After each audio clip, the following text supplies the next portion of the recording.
अथ मंत्रपाठः।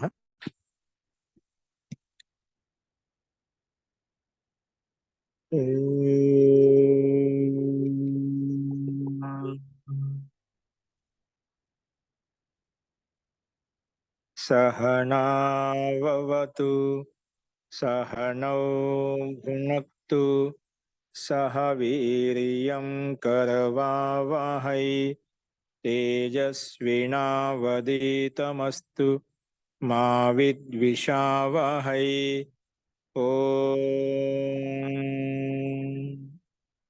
शांति शांति शांति।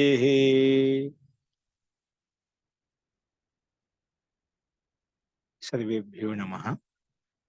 अंदरिकी नमस्कारम अंडी।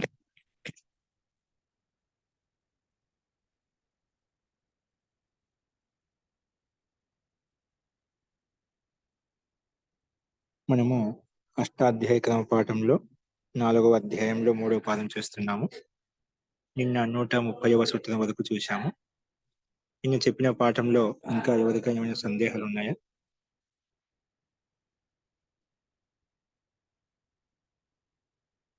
అస్తు ప్రకృతమనుసరామః.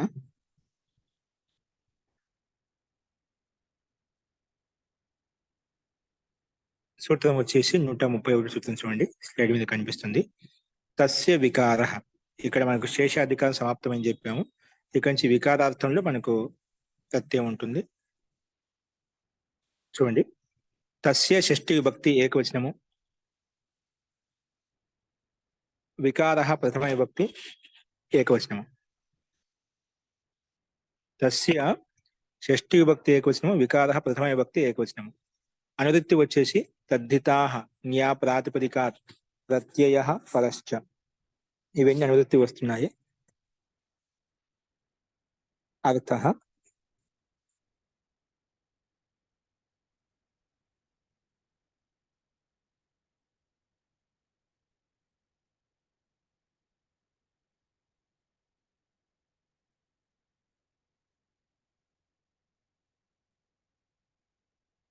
అర్థం వచ్చేసి షష్ఠి సమర్థాత్ ప్రాతిపదికాత్ వికారే అర్థే యథావిహితం ప్రత్యయో భవతి. షష్ఠి సమర్థవంతమైన ప్రాతిపదికం ఏదైనా తీసుకోవచ్చు. అది షష్ఠి విభక్తితో యుక్తమై ఉంటేనే అటువంటి ప్రాతిపదికం చేత వికారార్థంలో యథావిహిత ప్రత్యయో భవతి. యథావిహిత ప్రత్యయం మామూలుగా సామాన్యంగా ప్రాగ్దివ్యతో మహా అధికార సూత్రం అని నడుస్తుంది. సామాన్యంగా ఏది విశేషార్థం లేనప్పుడు సామాన్యంగా యథావిహిత ప్రత్యయం అంటే ఏ ప్రాతిపదికం చేత ఏ ప్రత్యయం చెప్పుకున్నామో ఆ రకమైన యథావిహిత ప్రత్యయం అన్ని వస్తుందన్నమాట. యథావిహిత ప్రత్యయో భవతి అంటే అను ప్రత్యయం వస్తుందన్నమాట. ఉదాహరణకి మృత్తికాయాః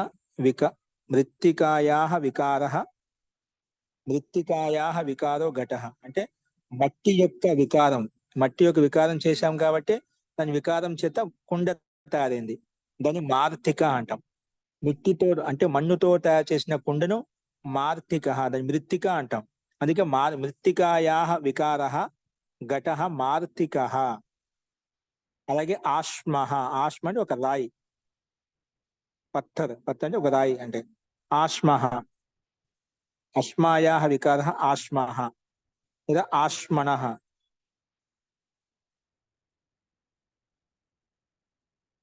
ఆశ్మనః వికారః ఆశ్మనః. భస్మనః వికారః భాష్మనః. మృత్తికాయాః వికారః మార్తికః. ఈ రకంగా ఇక్కడ మృత్తికాయాః వికారం మార్తికలో మాత్రము ఇక్కడ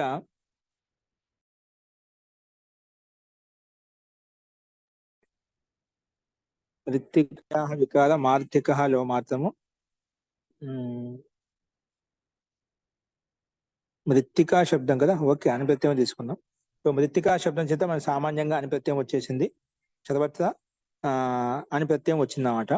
అనుప్రత్యయం రాగానే మృత్తికా అనుప్రత్యయానికి ఎనిమిది లోపం చేస్తే ఆ మృత్తికా తర్వాత అనుప్రత్యయం నిమిత్తం చేసుకుని ఆదేశకు రిద్ది తద్దితే స్వచామాదేహి ప్రకారంగా మృతికి రిద్ది మారైపోతుంది. మార్తిక ఎస్సేదిచ్చి లోపం చేసుకుంటే కాలో ఉండే అకారం లోపిస్తుంది. మార్తిక తర్వాత పక్కన అనుప్రత్యయం యొక్క ఆగలుకుంటే మార్తిక, తర్వాత సూకి ఋతు విసర్గం చేసుకుంటే మార్తిక అనే రూపం సిద్ధిస్తుంది. అస్తు. నెక్స్ట్ వచ్చేసి ఆశ్మః.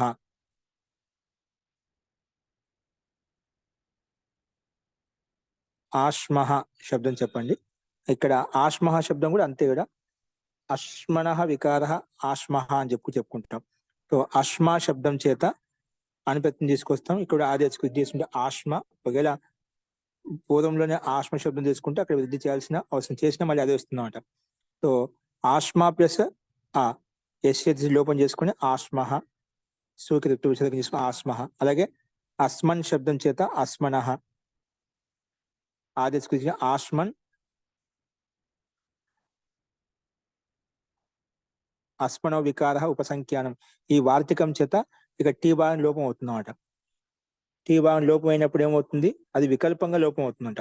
వికల్పంగా లోపం అవుతుందంటే ఒకసారి అస్మన్ శబ్దం, అస్మన్ శబ్దానికి ఒకసారి టీ భాగం లోపం అయినప్పుడు అస్మహ శబ్దం వస్తుంది. ఇక్కడ టీ భాగం లోపం చేసినప్పుడు అస్మహ, అక్కడ అనుప్రత్యయం తీసుకున్నాము కాబట్టి అనుప్రత్యయం వచ్చిన ఒకసారి టీ భాగం లోపం చేసి అస్మన్ శబ్దానికి అనుభవం లోపల అస్మ పక్కన అనుప్రత్యయం యొక్క ఆ కలిపితే ఆస్మ అలా అవుతుంది. తర్వాత సుస్థాన విసర్గం చేసుకున్న ఆస్మ.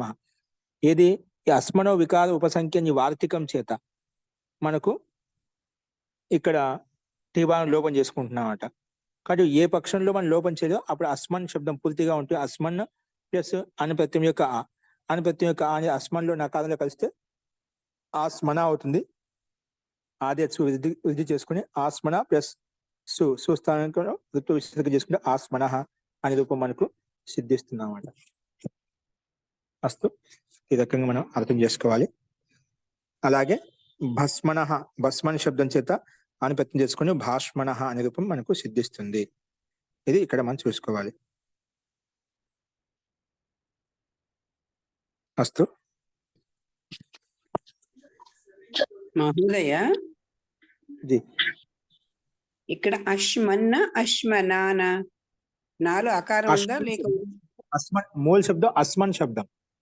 ఓహో, మూల శబ్దం అస్మన్. అస్మన్ కాబట్టే ఆ టీ భాగం లోపం చేస్తే అనుభాగం వెళ్ళిపోతుంది. సరేమా. ఒకసారి అనుభాగం వెళ్ళినప్పుడు అస్మ మా హలంత ఉంటుంది. మా హలంతానికి అనుప్రత్యయం ఆ కలుపుతాం, అప్పుడు అస్మహ అవుతుంది. ఒకసారి టీ భాగం లోపం కానప్పుడు అస్మన్ నా హలంత ఉంటుంది కదా, నా హలంతానికి పక్కన ఆ కలుపుకుంటాం, అస్మనా వస్తుంది. భస్మన్ కూడా అంతేనా?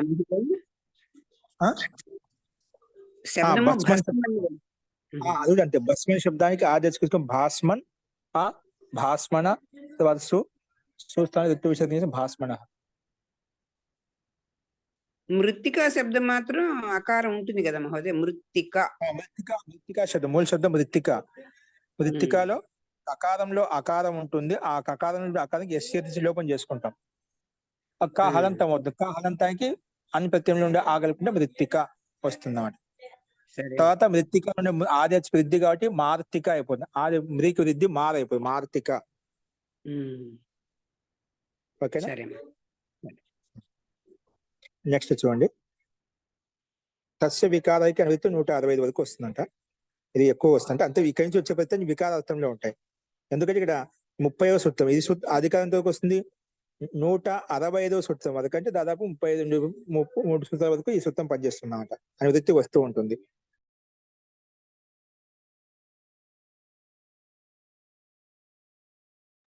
అస్తు, నెక్స్ట్ చూడండి, అవయవేచ ప్రాణ్యోషధి వృక్షేభ్యః. అవయవేచ ప్రాణ్యోషధి వృక్షేభ్యః. అవయవే సప్తమి విభక్తి ఏకవచనం చ అవ్యయ పదము. ప్రాణ్యోషధి వృక్షేభ్యః, ప్రాణ్యోషధి వృక్షేభ్యః పంచమి విభక్తి బహువచనం. సమాసం వచ్చేసి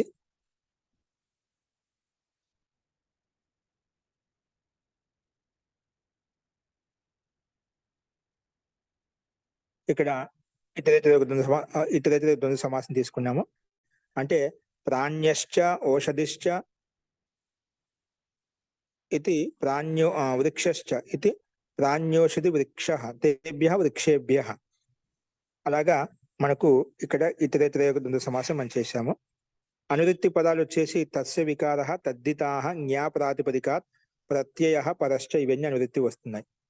అస్తు అర్థః షష్ఠీ సమర్థేభ్యః ప్రాణ్యోషధి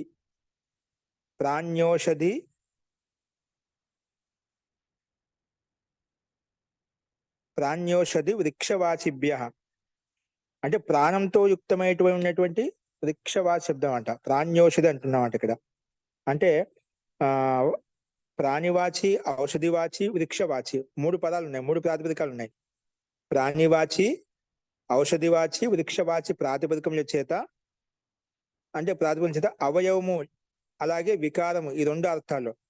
అవయవం అంటే ఈ ఔషధి యొక్క అవయవము, ప్రాణి యొక్క అవయవము అంటాం కదా, వృక్షం యొక్క అవయవము. అలాగే అవయవాచి అర్థంలో ఆ ప్రాణి యొక్క వికారము, ఔషధం యొక్క వికారము, వృక్షం యొక్క వికారము అంటే వికృతంగా మాది ఏదో టేడా మీడా అంటే వక్రగతిలో ఉంటుంది అలాంటి అర్థంలో. సో ఈ రకంగా అవయవము అలాగే వికారార్థంలో ప్రత్యయాలు వస్తాయన్నమాట. అవయవం మరియు వికారార్థంలో మనకు ప్రత్యయాలు వస్తాయి.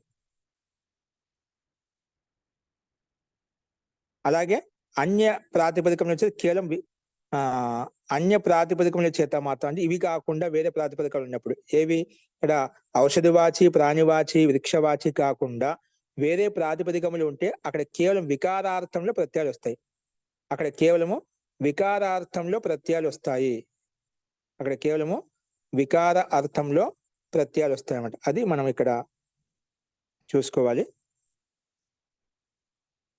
సో అదే విధంగా ఇక్కడ అర్థాన్ని గమనించండి మళ్ళీ ఒకసారి.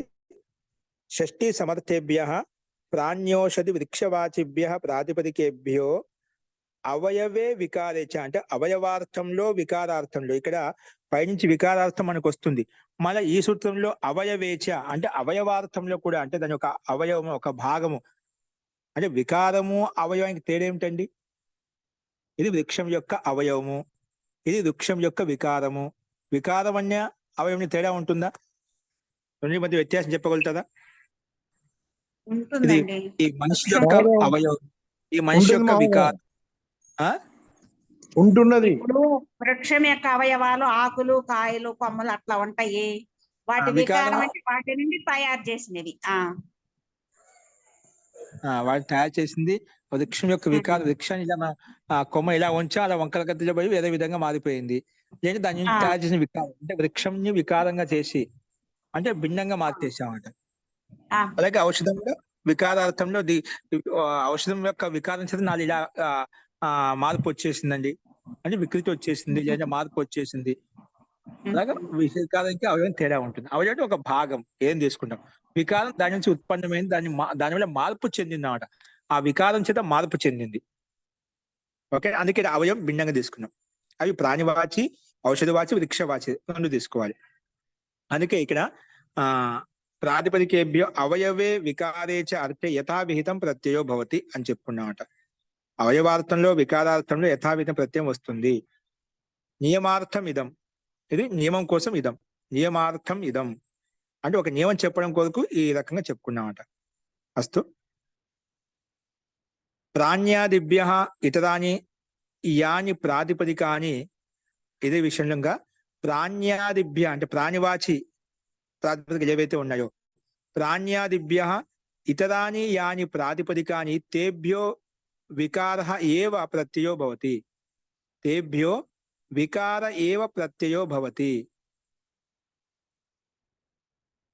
ప్రాణ్యాదిభ్యః ఇతరాని అంటే నేను మనం చెప్పుకునేదా ప్రాణివాచి కాకుండా వృక్షవాచి కాకుండా అలాగే ఇంకోటి ఏంటి ప్రాణి ఔషధివాచి కాకుండా ప్రాణివాచి, ఔషధివాచి, వృక్షవాచి కాకుండా అదే ఆది శబ్దం 3 వస్తాయి.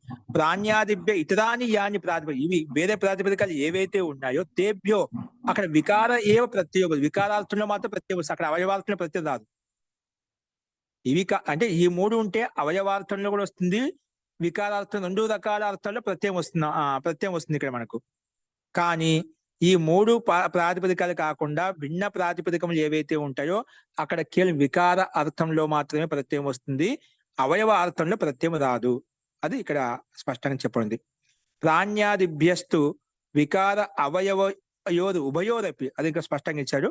ప్రాణివాచి, వృక్షవాచి, ఔషధవాచి వికార అవయవోహు అంటే వికారార్థంలో వస్తుంది, అవయవోహు అవయవో ఉభయోరపి రెండు అర్థాల్లో ఖచ్చితంగా మనకు ప్రత్యయం వస్తుంది అనేది అవయవాచిలో ఉంటుంది, వికారార్థంలో రెండిట్లో ఉంటుందని చెప్పి ఇక్కడ ప్రస్తావించబడింది.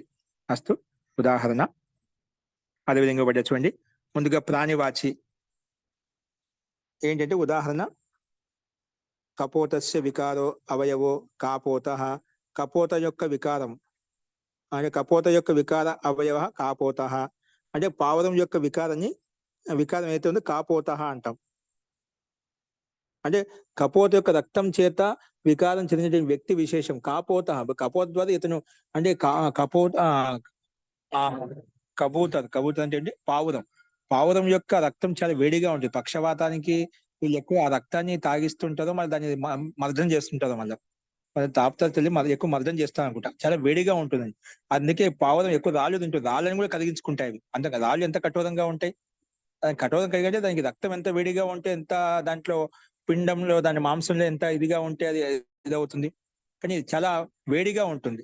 అలాగే కొన్ని కొన్ని చోట్ల ఈ జీవరాశులు జలజీవులు చేప యొక్క దాంట్లో ఉండే కొన్ని తత్వాలు చేత కొన్ని చికిత్స చేస్తుంటే శారీరక చికిత్స చేస్తూ ఉంటారు. కంటి చికిత్సలు చేప యొక్క వికారం చేత దాంట్లో ఏదో అవయవం తీసుకుని తెలియదు కానీ అక్కడ చేప మాంసం చేత చేప ఏదో వికృత వికారం చేత కొంచెం కళ్ళకు లేదా ఏదానికి ఉపయోగపడుతుంది అన్నమాట. అలాగా రోగ విశేషణలు ఉపయోగపడుతుంది. అలాగే ముఖ్యంగా పావుర విషయం తెలిసిందే. దాని యొక్క రక్తాన్ని మర్దనం చేస్తూ అంటే లేపనం చేసి దాన్ని వ్యక్తి యొక్క క్రియను సక్రియంగా చేస్తూ ఉంటారు. అస్తు మొత్తానికి ఏంటంటే ఇక్కడ దాన్ని కపోత యొక్క వికారం కాపోత అంటాం అన్నమాట. అస్తు అలాగే మాయూర మయూరస్య వికార మాయూర నెమలి యొక్క వికారాన్ని మాయూర అంటాం. తిత్తిరస్య వికార తైత్తిరం తిత్తిరస్య వికార తైత్తిరం. తిత్తిరి అనేది ఒక ప్రాణి విశేషం. ఇది కూడా తిత్తిరి ఒక సూత్రం. తిత్తిరి వరతంతు ఖండికో ఖాచ్చ అని మనం ముందు చెప్పుకున్నాం. తిత్తిరి వరతంతు ఖండికో ఖాచ్చ అని ఖచ్చని ప్రత్యయం వస్తుందన్నమాట తిత్తిరి శబ్దం చేత. అస్తు ప్రాణివాచి శబ్దం మొత్తానికి ఏదైనా కానీ. కాపోత మాయూర తైత్తిరం అని చెప్పుకుంటాం. సరే కపోత అనే ప్రాతిపదికం చేతమని వస్తుంది మనకు. ప్రత్యయం చెప్పుకున్నాం.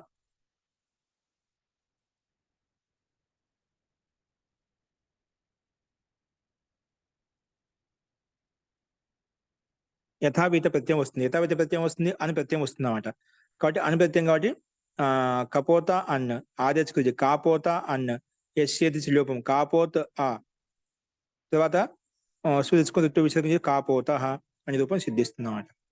అలాగే మాయూర ఇది కూడా సేమ్ అదే విధంగా మయూర ప్రాతిపదికం చేత అని ప్రత్యయం చేసుకొని ఆదేశకు రిద్ధి చేసుకొని యస్యేది లోపం చేసుకొని సూకి ఋతు విసర్జన చేసుకుంటే మాయూర. అలాగే తిత్తిర ప్రాతిపదికం చేత తిత్తిర ప్రాతిపదికం చేత అన్ని ప్రత్యయము. ఆ తర్వాత ఆదేశకు వృద్ధి చేసుకుంటే తీకి వృద్ధి తై అయిపోతే తైత్తిర. తర్వాత సుస్థానంలో అమ్ము అమి పూర్వ చేస్తే తైత్తిరం అనే రూపం సిద్ధిస్తుంది. నెక్స్ట్ ఔషధి వాచికి ఉదాహరణ చూడండి.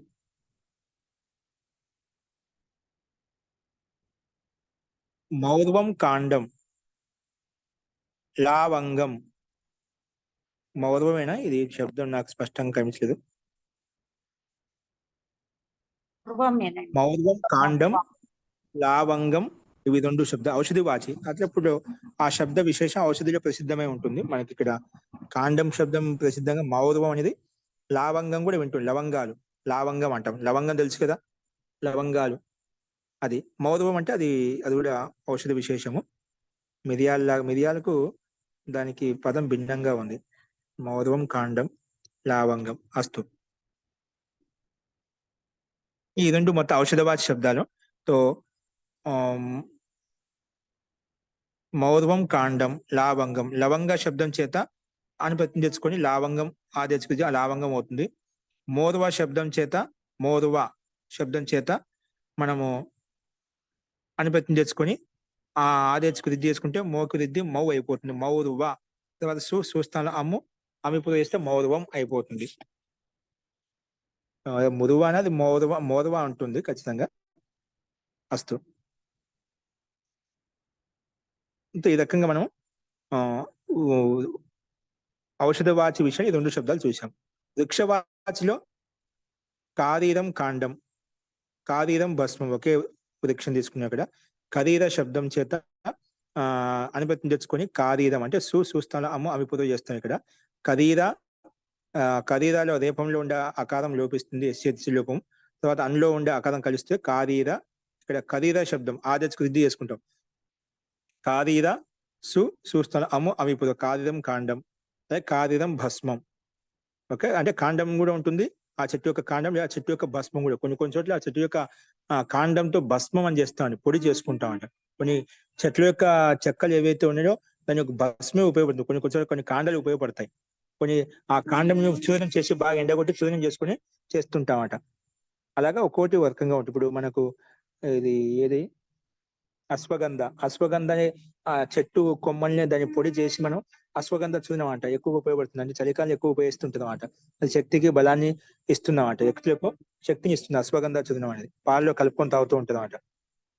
అలాగే కొన్ని కాండాలతోటి మనం చూర్ణం చేసుకొని పొడి చేసుకొని దాన్ని తాగుతూ ఉంటాం. ఒక్కోటి వృక్షం విశేషం.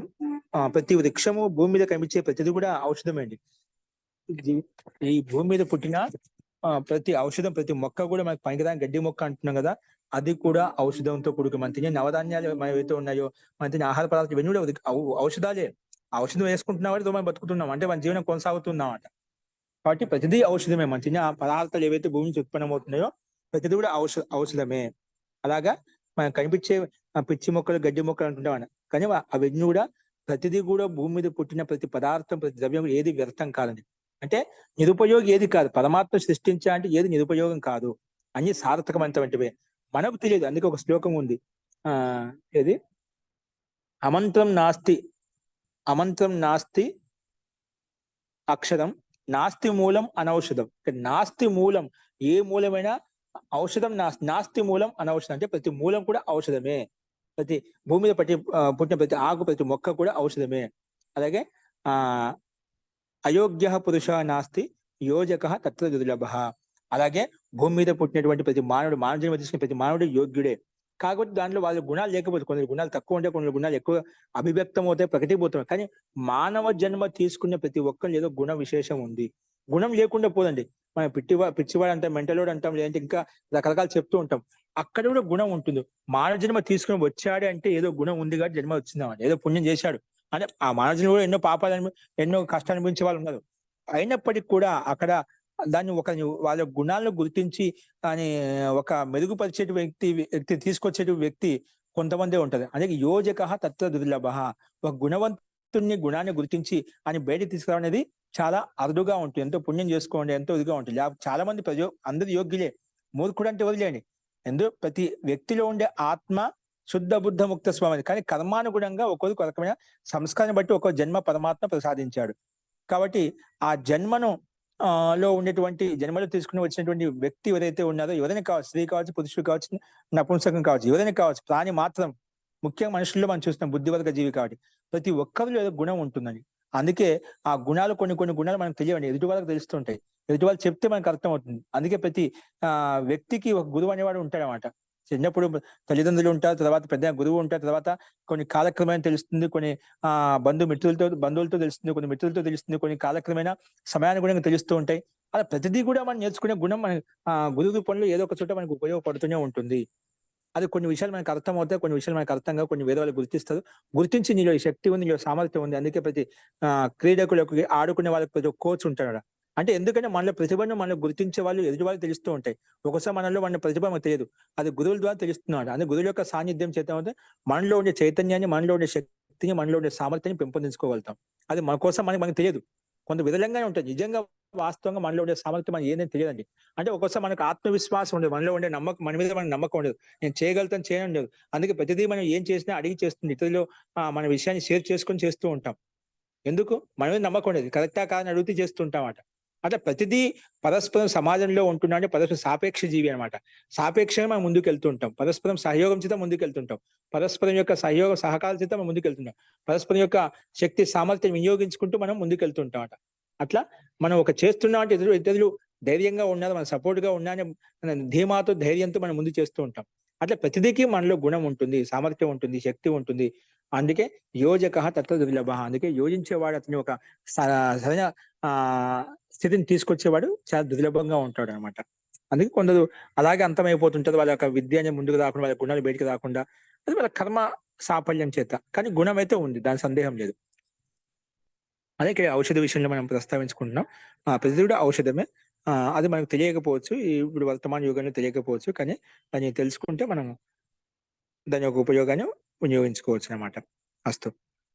అంటే వృక్షవాచి శబ్దాన్ని చెప్పుకున్నాం, అది భస్మము తయారు చేసుకోవచ్చు, కాండం కూడా తీసుకోవచ్చు, అవి కూడా మనం ఉపయోగించుకుంటున్నాం. ఇది ఈ సూత్రం యొక్క అభిప్రాయం. అస్తు. ఇక్కడ కాపోతలో ఉయి ప్రత్యయం వచ్చిందండి. ఉయి ప్రత్యయం వస్తుంటే అత కాపోతాది అయి హోగయ షేర్స్ ఔత్సర్గిక. ఇక్కడ కాపోత శబ్దంలో మాత్రము ఉయి ప్రత్యయం, ఉయి వచ్చిన మనకు కాపోతక అలా వచ్చేది. కానీ ఇక్కడ మనకు 4-3-154 సూత్రం, అదేంటో నా దగ్గర పుస్తకంగా చూసి చెప్పండి. అక్కడ కాపోత శబ్దం చేత ఉయి కహెంగే, అత కాపోత ఆదిమే ఐ హోగయ. అంటే అక్కడ ఐ ఔరు ప్రాణివాచి ప్రాతిపదికం సే ఆగే, ప్రాణివాచి ప్రాతిపదికం చేత ఆగే 4-3-151 సూత్రం అండి. ఆ సూత్రం అయి ఔరు 4-3-154 సూత్రం చేత ఉయి రెండు ప్రాప్తం అవుతున్నాయి. అత కాపోత ఆదిమే ఐ హోగయ, అంటే రెండు ప్రాప్తం అవుతున్నాయి. ఐ కూడా వస్తుంది, ప్రాణివాచి ప్రాతిపదికం సే ఆగే ఐ ఔరు से उई कहेंगे, अतः కాపోత ఆదిమే ఐ హోగయ. ఈ సూత్రం ప్రకారంగా మనకు ఇక్కడ ఈ సందర్భంలో మాత్రం ఐ తెచ్చుకున్నారు, రెండు వస్తున్నాయి, కానీ ఇక్కడ ఐ వచ్చింది. శేషం మిగిలిన చోట్ల ఔత్సర్గిక అనే ప్రత్యయం వస్తుంది. ఐ కూడా అనుమతిస్తుంది. 50 సూత్రం 151 వచ్చి ప్రాణి రజతాభ్యో ఐ. ప్రాణివాచి కదా, ప్రాణివాచి రజతవాచి ప్రాతిపదికం ఐ ప్రత్యయం వస్తుంది. దీని ప్రకారం ఇది ప్రాణివాచి కదా. ఉష్ట్రాద్ ఉష్ట్రాద్ ఉయ్, ఉష్ట్రాద్ ఉయ్ ఉష్ట్ర శబ్దం చేత ఏంటండి, ప్రాణి రజతాదిభ్యో ఐ. ఇదైతే కరెక్ట్ అండి. కానీ ఇక్కడ ఉష్ట్రాద్ ఉయ్ అనేది ఉష్ట్రాద్ ఉయ్ 154 మళ్ళీ ఉష్ట్ర ప్రాతిపదిక ఉయ్ ఎలా వస్తుంది? వికారు అవయవ ఔష్ట్రకః. ఐకి అపవాద సూత్రం ఉయి మహోదయ. అనేది కేవలం ఉష్ట్ర శబ్దానికి అనుకుంటా కదా ఈ సూత్రం చేత. సామాన్యంగా ప్రాణివాచి ఉష్ట్రం కూడా ప్రాణి కదా అని చెప్పి తీసుకోబడి, అంటే విశేషంగా చెప్పుకున్నాం అనుకోండి, ఉష్ట్రాదు ఉయి వచ్చింది, అందుకే ఇక్కడ వాచి కింద తీసుకున్నాం సామాన్యంగా, అందుకే ఉయి వచ్చింది, అందుకే ఇక్కడ విశేషంగా చెప్పింది. మహోదయ 151 సూత్రానికి అపవాదం 154. అదే అక్కడ ప్రాణివాచి కూడా సామాన్య ప్రాణివాచి ఐ ప్రత్యయం వస్తుంది, కానీ ఉష్ట్ర అనే ఒక ఓన్లీ ఉష్ట్ర అంటే ఏనుగు అంటున్నా, సారీ, ఒంటె అనే ప్రాతిపదికం, అంటే ఉష్ట్ర అంటే ఒంటె అనే ప్రాతిపదికం ఏదైతే ఉందో, ఆ జంతు విశేషం ఏదైతే ఉందో దాంతో మాటకు ఉయి ప్రత్యయం వస్తుంది, ఔష్ట్రకానే వస్తుంది. అక్కడ ఆ ప్రాణి కొంచెం వేరు చేసేసుకున్నాం మనం. ఇక్కడ అలా లేదు కదా, అంటే ప్రాణి రహితాదిభ్యో ఐ ప్రత్యయం వస్తుంది అన్నమాట. ఒకవేళ ఉష్ట్ర అంటే ఇక్కడ ఆ ప్రత్యయం అంటే రెండు వస్తే చెప్పబడింది అన్నమాట. ఇది ప్రాణివాచి అయినప్పుడు కూడా అక్కడ విశేష ప్రాణివాచి, అక్కడ ఆ ఊయిన అపవాదం ఉష్ట్ర ప్రాతిపదిక ఖచ్చితంగా వస్తుంది. ఇక్కడ ఉష్ట్ర కదా సామాన్యంగా ప్రాణివాచి చెప్పారు, కానీ ప్రాణి రహితాదిభ్యోనితేనే ఐ ప్రత్యయం వస్తుంది. ఓకేనా, అది కేవలము ఊయి ప్రత్యయం కూడా సందర్భాన్ని బట్టి రెండు ప్రత్యయాలు ఇక్కడ కూడా ప్రాణివాచే, కాబట్టి ఇక్కడ విశేషతను ఉయి ప్రత్యయం ప్రాప్తమై ఉంది. ఉష్ట్రాన్ని ప్రాతిపదిక ఉంటే అక్కడ ఉయ్యే వస్తున్నాడు. ఇక్కడ కూడా ఒకవేళ ప్రాణి వాచి కాకుండా ఉష్ట్రాన్ని ప్రాతిపదికం ఇచ్చింటే ఖచ్చితంగా అక్కడ ఉయ్యే వచ్చేది అన్నమాట. అస్తు, కాబట్టి మనకి స్పష్టంగానే ఉంది. ఇక్కడ కూడా అక్కడ సామాన్య ప్రాణివాచి కాబట్టి ఇది కూడా కాపోతే ప్రాణివాచి శబ్దం కాబట్టి అయ్యే వచ్చేసింది. మిగిలిన చోట్ల అన్ని చోట్ల అనుప్రత్యయం వస్తుంది, దాంట్లో సందేహం లేదు. అస్తు, నెక్స్ట్ చూడండి. అవయవేకి అనువృత్తి 165 జాయిగి. అవయవేకి అనువృత్తి 165 సూత్రం వరకు. ఇక్కడ నుంచి అక్కడ మనకి ఏంటి, ముందు ఏది అనువృత్తి వచ్చింది? ఓకే, అక్కడ తస్య వికార అని 165 సూత్రము. అవయవేచ ప్రాణి ఓషధి వృక్షేభ్య, ఇక్కడ నుంచి అవయవే శబ్దానికి కూడా 165 సూత్రం వరకు అనువృత్తి వస్తుంది.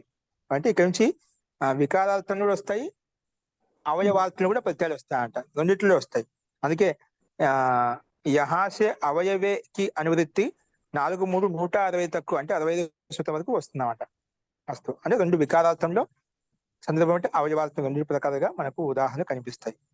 అస్తు బిల్వాదిభ్యోన్ ఏంటి బిల్వాదిభ్యోన్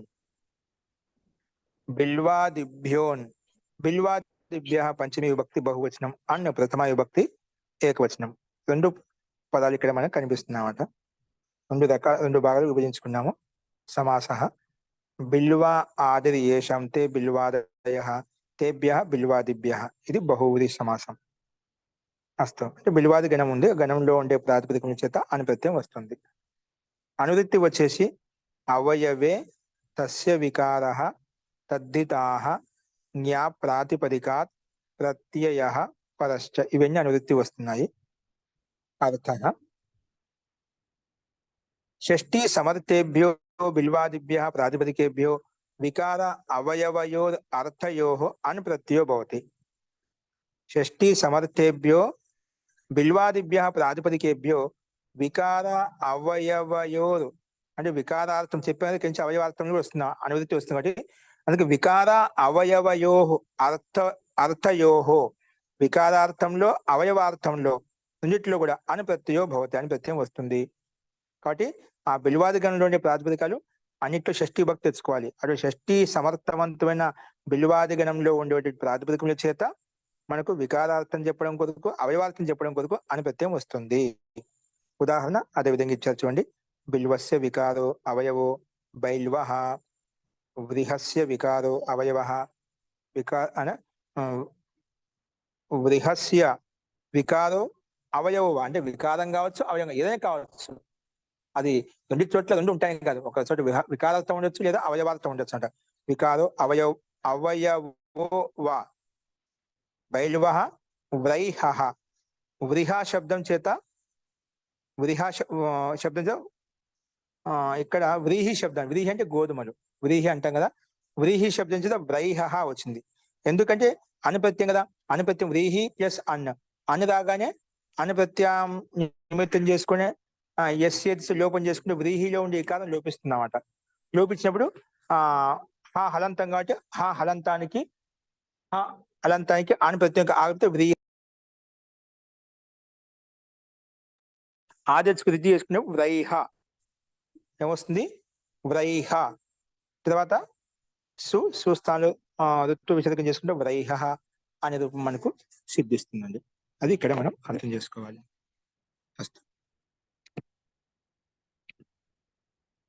ఈ రకంగా బిల్వ శబ్దం చేత బైల్వ ఆదర్శకు వృద్ధి చేసుకుంటే బీకి వృద్ధి బై అయిపోతుంది. బైల్వ ప్లస్ వాకి లో ఉండే అకారానికి ఎస్ లోపం చేసుకుంటాం. తర్వాత అనుప్రత్యయం యొక్క ఆగల్పున బైల్వ వ్రైహ అనే రూపాలు మనకు సిద్ధిస్తాయి. ఇది కూడా సామాన్యంగానే ఉంది మనకు. అస్తు నెక్స్ట్ చూడండి. కోపధాచ్చ 14వ సూత్రం. కోపధాత్ ఏంటి, కోపధాత్ పంచమి విభక్తి ఏకవచనం చ అవ్యయపదం. సమాసం వచ్చేసి క ఉపధా యస్య స కోపధః. కకారము ఉపదాలో ఉంది, యస్య శబ్దస్య స కోపధః అంటే కకారం ఉపదాలో ఉంది, దాన్ని కోపధః అంటాం. అంటే ఏ ప్రాతిపదికంలో అయితే కకారం ఉపదాలో ఉండాలి. ఉపదా అంటే ఏమిటి, అలోంత్యాత్ పూర్వ ఉపధ అంటే అంత్యాత్ పూర్వం ఉపదా సంజకో భవతి అంటే అంతిమ అక్షరానికి ముందు అక్షరం ఏదైతే ఉందని, అది ముందు అక్షరం ఏదైనా కావచ్చు, హలు కావచ్చు, వ్యంజనం కావచ్చు, ఏదైనా కావచ్చు. అంతిమ అంటే తుది వర్ణమునకు ముందున్న వర్ణముకు ఉపదా అని పేరు. అది అచ్చ హల్ల ఏదైనా కావచ్చు ఇక్కడ. కానీ ఇక్కడ మనకు బంధించామట, ఉపదాలో కకారమే ఉండాలి, ఉపద కానే ఉండాలంట. క ఉపదా యస్య స కోపధః తస్మాత్ కోపధాత్. ఇది బహువ్రీహి సమాసం. అస్తు అనువృత్తి వచ్చేసి పైనుంచి అన్ అవయవే తస్య వికారః తద్ధితాః, అలాగే జ్ఞా ప్రాతిపదికాత్ ప్రత్యయః పరశ్చ. ఇవన్నీ అనువృత్తి వస్తున్నాయి. అర్థః ఇప్పుడు చూడండి. షష్ఠీ సమర్థ కోపధ ప్రాతిపదికాత్ అంటే అటువంటి ప్రాతిపదికం తీసుకోవాలి. ఏ ప్రాతిపదికంలో అయితే ఉపధాలో కకారం ఉందో అని కోపధ ప్రాతిపదికాత్ అని చెప్పుకున్నాం. అంటే ఒక కండిషన్ పెట్టామట, నువ్వు ప్రాతిపదిక ఏం తీసుకో, కానీ అటువంటి ప్రాతిపదికం తీసుకో. ఆ ప్రాతిపదికంలో కకారం ఉపదాలు ఉండాలి. అటువంటి షష్ఠీ సమర్థవంతమైన కోపద ప్రాతిపదికాత్ వికార అవయవయోర్ అర్థయోహో అన్ ప్రత్యయో భవతి. వికారార్థంలో అవయవార్థంలో అన్ ప్రత్యయం వస్తుంది. అన్ ప్రత్యయో భవతి. ఉదాహరణకి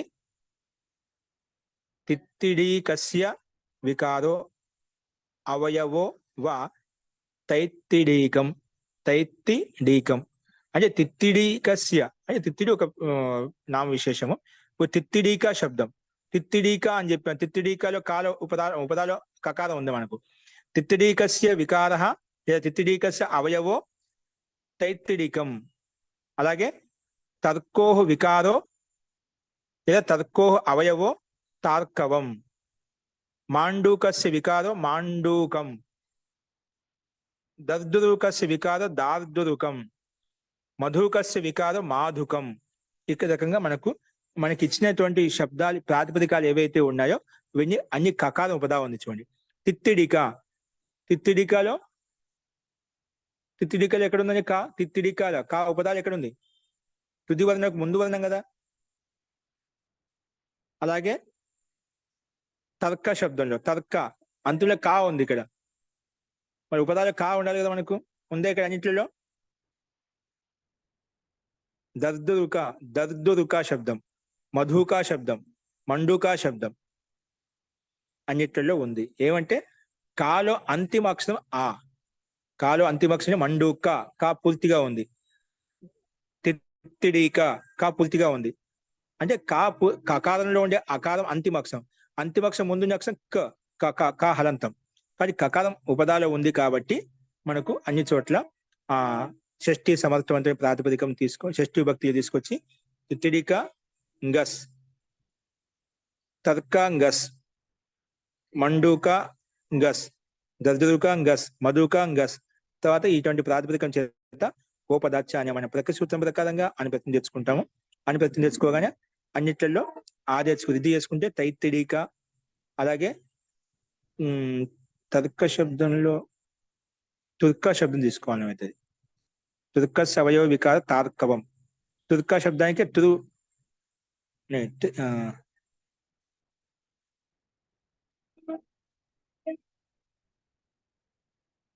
తర్కు శబ్దం అండి. తర్కు శబ్దం కింద ఇచ్చారు. ఓకే, తర్కుకే ఊ. తర్కు శబ్దం. తర్కుకే ఊకో అన్ పదరైతే ఓర్ గుణ. ఇక్కడ గుణం వచ్చేస్తుంది. తర్కులో తాకి వృద్ధి చేస్తే అది తార్కు అయిపోతుంది. తార్కు గుణం చేస్తే తార్కు ఏచోయ వాయావహ తార్కవ. తర్వాత అన్నుంది కాబట్టి కలుపుకుంటే తార్కవం. సుస్థాన అమ్ము అమి పూర్వ. తర్కు శబ్దం. అలాగే మండూక శబ్దం చేత ఆదర్శకులు చేసుకుని మండూకం. అలాగే దర్దురుక శబ్దం చేత దార్దురుకం. దర్దురుక శబ్దం. మధుకాలో మాధుకం. అన్నిటిలో సుస్థానంలో అమ్ము అమి పూర్వ చేసుకుంటే ఈ రకంగా కకార ఉపదా ఉన్నటువంటి ప్రాతిపదికం చేత మనకు సుస్థానం అమ్ము చేసుకుని ఈ రకంగా రూపాయలు సిద్ధింపజేసుకుంటామండి. కానీ తర్కులో ఉన్నటువంటి తాలో ఆదేశ వృద్ధి తా అయిపోతుంది, కూతు వృద్ధి ఓ అయిపోతుంది. కాబట్టి మనకు ఓరు గుణాపదక గుణం చేసుకుని తార్కవం. ఇది ఒకటి కొంచెం ఓరు గుణాపదక గుణము చేసాం. వృద్ధి గుణం రెండు ఒకసారి చేసామంట. అస్తు ఈ రకంగా మనము 134 సూత్రాన్ని మనం చూసాము. అస్తు ఇప్పుడు చెప్పిన దాంట్లో ఏదైనా సందేహాలు ఉన్నాయా?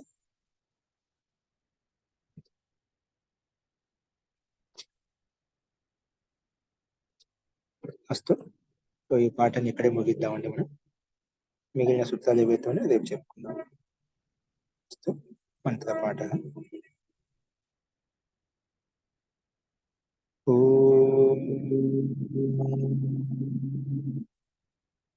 సర్వే భవంతు సుఖినః, సర్వే సంతు నిరామయాః, సర్వే భద్రాణి పశ్యంతు, మా కశ్చిత్ దుఃఖభాగ్ భవేత్.